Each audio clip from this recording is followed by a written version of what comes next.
Salamlar. Bu hamımızın tanıdığı çoban yastığı çiçəyidir. Çoban yastıq çiçəyinin çox növü var, amma tibbdə istifadə olunan növü aptek çoban yastığı çiçəyidir. Türklər papatya deyirlər. Ramaşka adıyla daha çox məşhurdur.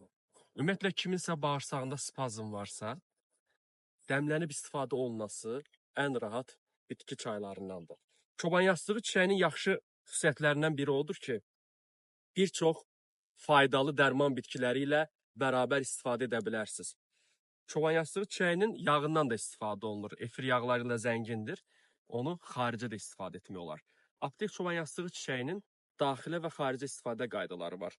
Bir xörək qaşığı çoban yastığı çiçəyi götürüb 300 ml qaynar suda dəmləyib gündə 100 ml şəklində 3 dəfə yeməkdən əvvəl daxilə qəbul edə bilərsiniz. Çoban yastığı çiçəyini bir ay müddətində istifadə etmək mümkündür.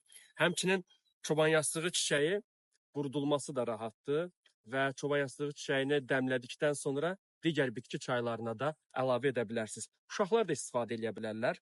Spazmı götürür, yaxşı antibakterial, parazit əleyhinə təsirlərə malikdir. Həmçinin çoban yastığının yağından bəzən saçın dibinə masaj şəklində də istifadə edə bilərsiniz. Çoban yastığı çiçəyinin dəmləməsindən uzun müddət istifadə etdikdə qəbizlik yarada bilər. Bu hala diqqət etmək lazımdır. Özünüzdən müğayət olun.